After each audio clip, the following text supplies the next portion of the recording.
J'espère que vous allez bien, j'espère que vous vous portez bien.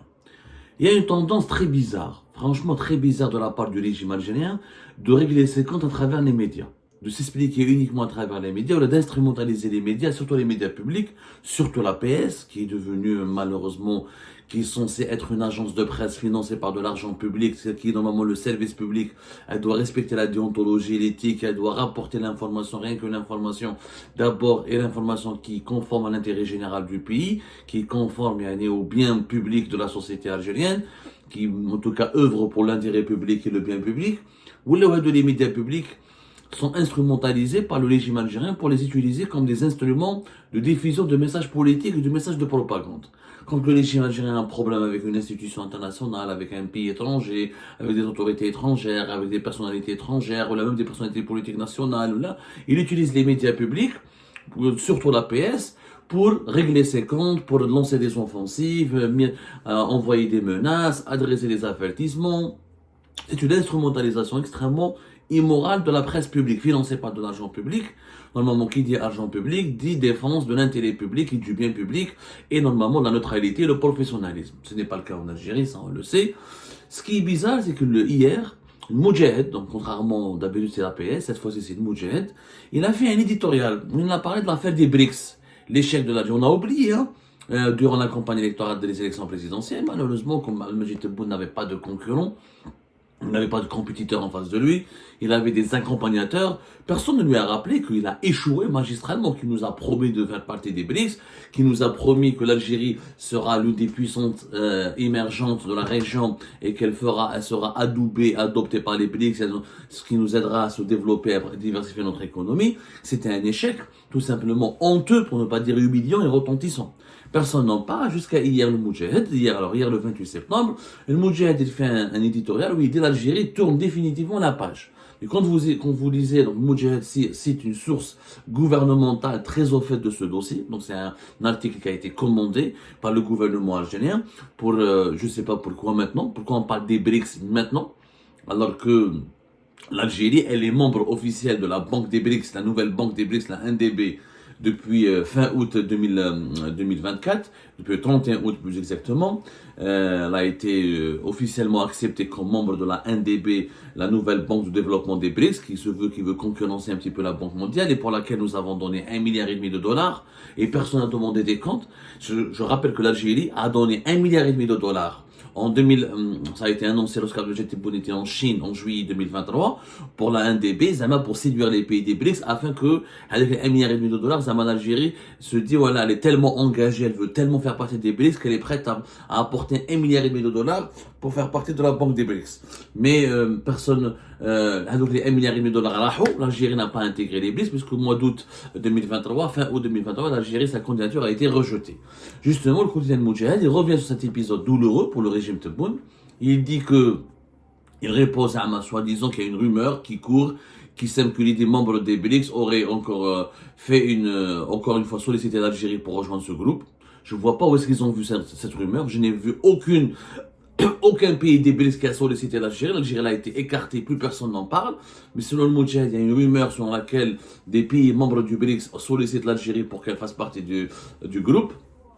La vérité tapée derrière le Moudjahed parle de chuchotement annonçant l'Algérie en pole position dans le futur élargissement des BRICS. En effet, pour les autorités algériennes, le dossier de l'adhésion au scrutin de Moudjahed, le dossier de l'adhésion aux BRICS est clos. Mieux encore, l'Algérie a définitivement tourné la page, même si elle est membre de la Banque des BRICS. Elle tourne la page, mais elle est membre des banques des BRICS. C'est-à-dire que tu dépenses 1,5 milliard de dollars pour faire partie de la banque des BRICS, mais tu dis que tu as tourné la page. Donc, finalement, pourquoi tu as mis 1,5 milliard de dollars? Et ce 1,5 milliard de dollars, voilà, on les intérêts pour l'Algérie.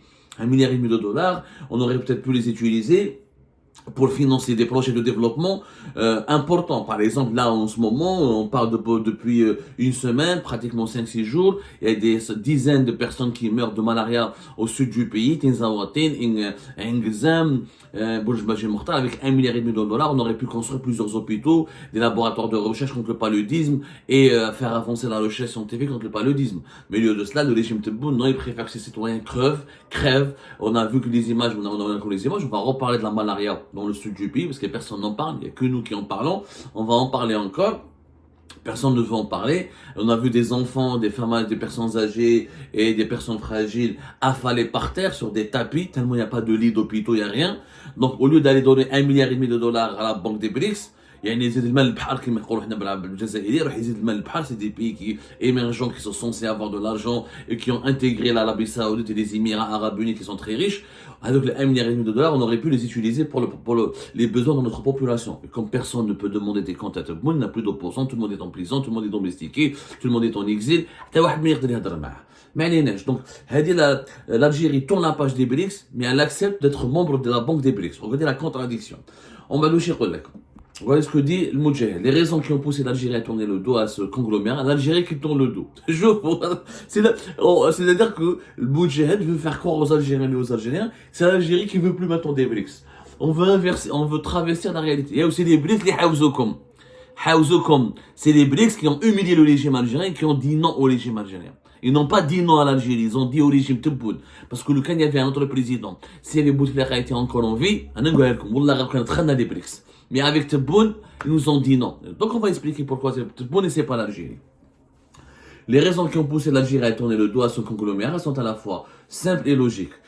Disons, l'exclusion de l'Algérie lors du sommet de Johannesburg en 2023, où 6 nouveaux membres ont été admis, a été marqué par l'absence d'arguments plausibles pour justifier cette décision. Il n'y a pas d'argument plausible pour justifier la mise à l'écart de l'Algérie. À la surprise générale, le dossier algérien a été retiré à la dernière minute. Je vois, vas-y, à la dernière minute, il a été retiré. Ce qui relève une incohérence flagrante, tant sur le fond que sur la forme. Cette organisation, les BRICS, censée remettre en question un ordre mondial établi et représenté par le FMI et la Banque mondiale, devrait agir avec une approche plus inclusive. Or, elle adopte une logique de sélection absurde, limitant aussi bien son impact que sa portée. Au lieu de ratisser large et d'apporter des solutions globales, elle se contente d'une démarche restrictive, regrette l'éditorial d'El Moudjahid. L'Algérie est un pays sans dette extérieure, possédant la plus grande superficie d'Afrique, regorgeant d'importantes ressources minérales et énergétiques et doté d'infrastructures enviables pour tout le continent. Je vous facilite. Donc, mettant en performance, je vous la contradiction d'Al Moudjahid. Au début, il dit que les BRICS sont censés être un ordre mondial qui doit pallier alternatif à la Banque mondiale et au FMI. Ensuite, le Moudjahid cite comme référence positive le FMI et la Banque mondiale, parce que récemment, ils ont donné des notes positives pour l'Algérie. Alors, cette cécité, le Moudjahid parle de cécité. Ils sont aveugles, les membres des BRICS aveugles, ils ont raté l'Algérie. Mais il faut que je me sais que les membres des BRICS. Le régime algérien, le régime Tebboune, il connaît mieux qu'eux, il maîtrise mieux qu'eux. Cette cécité n'a rien de mystérieux, c'est même un secret de Polichinelle. C'est le Moudjahid toujours qui parle. L'exclusion de l'Algérie résulte davantage des manœuvres politiques que de critères économiques, sachant qu'un pays membre y a mis son veto sous l'influence d'un émirat du Golfe. Il ne cite pas ce pays membre, il ne cite pas cet émirat du Golfe. Quelle preuve de courage. Donc tu lances de graves accusations sans même pas avoir le courage de citer. Soyez des vrais lions au lieu d'être des moutons et des brebis, soyez des lions et citez cet émirat du Golfe. Et citez ce pays membre qui a mis son veto. Ils ne veulent pas le faire parce que quand le Moudjahid est un organe public, financé par l'État, il engage l'État algérien. Ils ont peur que l'ambassadeur d'Algérie dans ce pays membre qui avait émis son veto soit rappelé. Ils ont peur des protestations diplomatiques. Ils ont peur de cet émirat du Golfe qui proteste. Donc, l'Algérie qui a tout en plaidé en faveur de la multipolarité dans les relations internationales et du rétablissement de la coopération multilatérale, continuera à défendre ses choix avec ses alliés des BRICS dans d'autres cadres comme le Conseil de sécurité de l'ONU, le groupe des 77 et le mouvement des non-alignés. Donc voilà, on ne comprend plus rien à cet éditorial. Le Moudjahid, donc, qui accuse les membres des BRICS d'être aveugles, d'être malhonnêtes, parce qu'ils ont utilisé des arguments qui sont pas plausibles, ils ont utilisé des critères politiques pour écarter l'Algérie. Il accuse le Moudjahid, donc l'État algérien, le régime algérien, parce que c'est son porte-parole, accuse les pays membres des BRICS d'être des corrompus, parce que soi-disant c'est un émirat du Golfe qui les aurait influencés pour écarter l'Algérie. Il les accuse de ne rien connaître en économie, puisque l'Algérie, elle a beaucoup d'atouts, elle a des infrastructures, on est un pays important en Afrique, on a été écarté. Donc c'est des graves accusations. extrêmement grave accusation, et il y a des contradictions. Donc l'Algérie elle tourne la page des BRICS, mais encore elle a donné 1,5 milliard de dollars à la banque des BRICS. Encore une fois, sans qu'on sache à quoi vont servir à donner 1,5 milliard de dollars, alors que le pays manque de tout. Manque de tout, il n'y a même pas de voitures, il y a des pénuries en tout, des entreprises privées algériennes sont sous-développées, on est en retard dans le numérique, on est en retard dans la recherche scientifique, on est en retard au niveau de la santé, on est en retard au niveau de l'éducation, mais donc, maintenant, analysons petit à petit. D'abord, les BRICS. Ce ne sont pas les BRICS qui ont sollicité l'Algérie. Je rappelle, c'est le régime Abdelmajid Tebboune qui a fait de l'intégration de l'Algérie au BRICS une priorité et qui a voulu faire que de l'adhésion de l'Algérie au BRICS comme le faire valoir, le tremplin du prestige de son mandat. Il a voulu faire des BRICS, de la question du dossier d'adhésion de l'Algérie au BRICS, comme comment je veux dire, le blason doré de son mandat. Comme il n'avait rien réalisé pendant 5 ans, il n'a absolument rien fait, comme il a vécu uniquement avec les réalisations de Bouteflika, comme il a été absent dans 2020 et 2021 à cause de sa maladie, son infection Covid-19, comme il s'est beaucoup plus préoccupé de la répression des libertés publiques et individuelles, de l'emprisonnement des opposants et de la persécution des Algériennes et des Algériens. Donc il a fait des BRICS, son principal argument pour réussir son mandat, son premier mandat. Rappelez-vous les déclarations de Tebboune. Tebboune a déclaré en décembre 2022. Le 21 et 22 décembre 2022. Tebboune a affirmé que l'année 2023, il nous a promis, Tebboune en personne, en vidéo, vous pouvez la voir, le 22 et 21 décembre 2022. Lors d'une interview diffusée par le NTV, il a dit aux Algériennes et aux Algériens que l'année 2023 sera couronnée par l'adhésion de l'Algérie au BRICS. Il l'a dit lui-même, par l'adhésion de l'Algérie au BRICS. Qu'est-ce qu'il a dit encore? Qu'est-ce qu'il a dit sur les BRICS?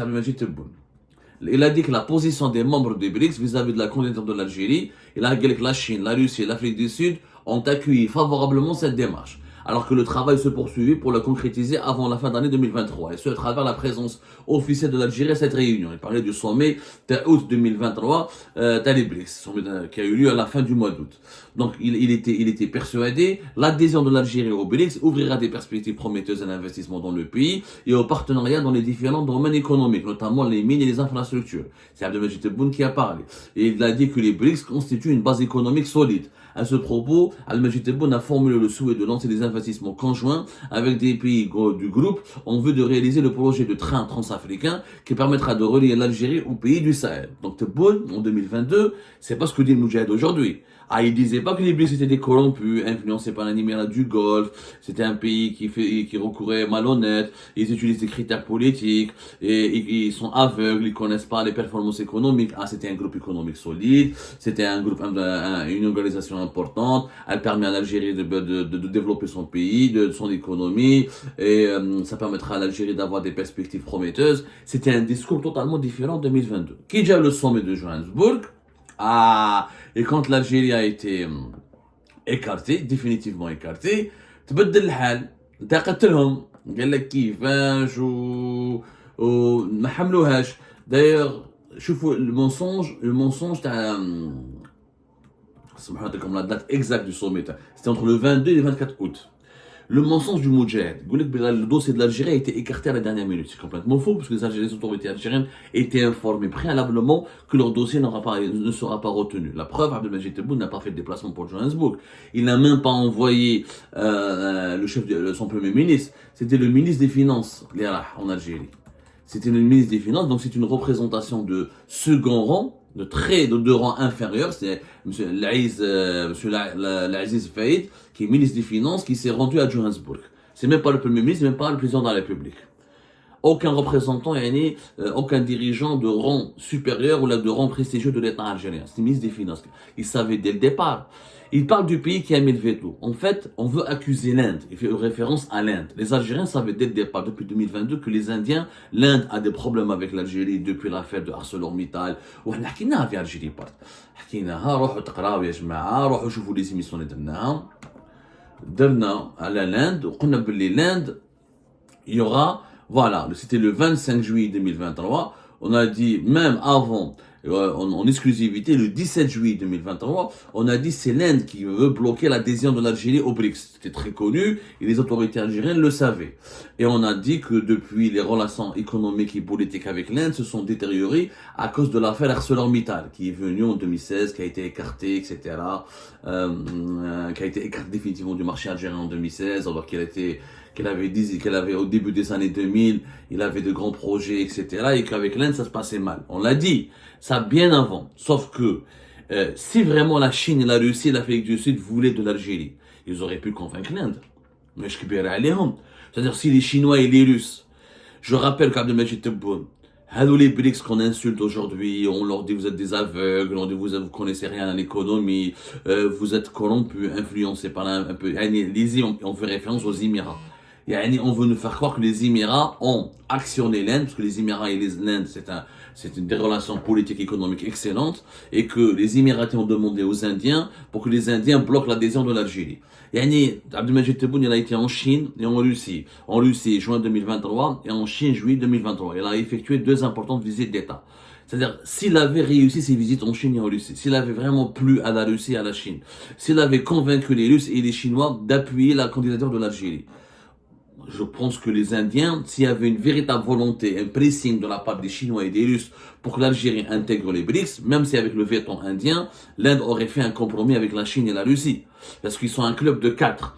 Quand c'est la majorité, comme le fait croire Abdelmajid Tebboune à l'époque, et aujourd'hui, on dit le contraire. C'est un seul pays qui nous a bloqués. Vous savez, dans un groupe, c'est pas le Conseil de sécurité de l'ONU. Ça ne marche pas, le BRICS, ça ne marche pas comme le Conseil de sécurité de l'ONU. Les gens, ils vous mentent. Si les 3 pays membres initiaux, qui sont 5, mal brisés, si au moins 3 sur 5 étaient d'accord avec l'adhésion de l'Algérie, je pense que l'Inde aurait pu être convaincue.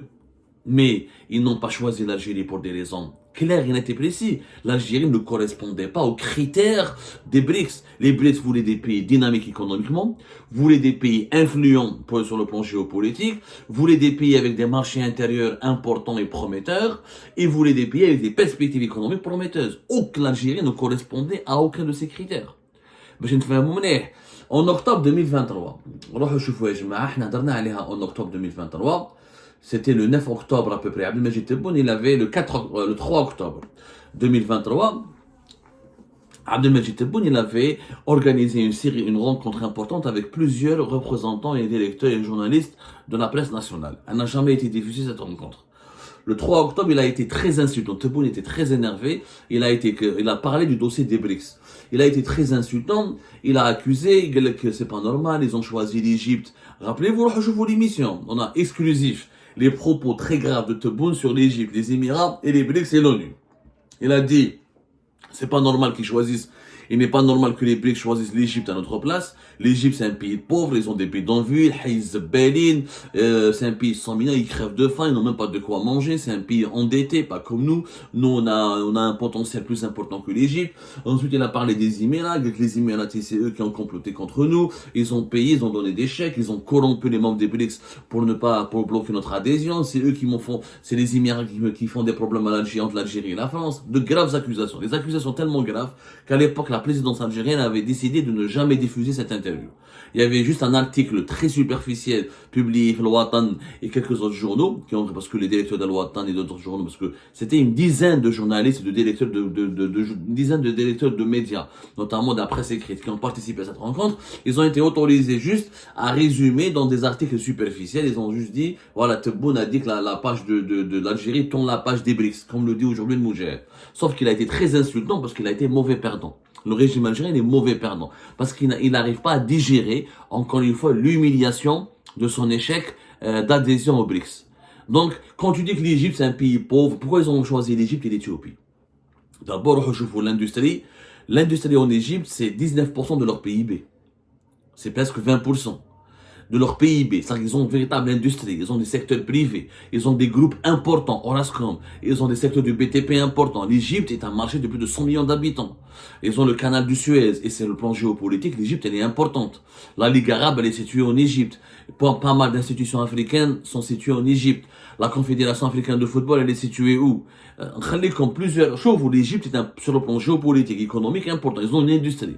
L'Éthiopie, leur taux de croissance économique, c'est vrai que l'Égypte elle a eu un problème récemment avec 2023-2024. Il y a eu un méga problème, un méga problème de crise financière et économique. Mais en 2022, avant, parce que la crise économique en Égypte, elle a commencé après l'intégration, pratiquement au moment de l'intégration de l'Égypte, ou l'adhésion de l'Égypte au niveau des BRICS, mais leur taux de croissance, en 2022, c'était de 6%.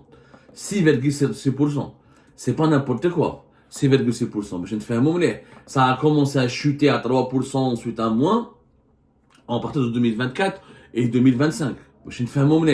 2024-2023. Mais, ça reste une croissance économique de plus de 6% en 2022. Ça allait beaucoup mieux pour l'Égypte. L'Éthiopie, la part de l'industrie, elle est de 28%. Alors, je vois la part de l'industrie.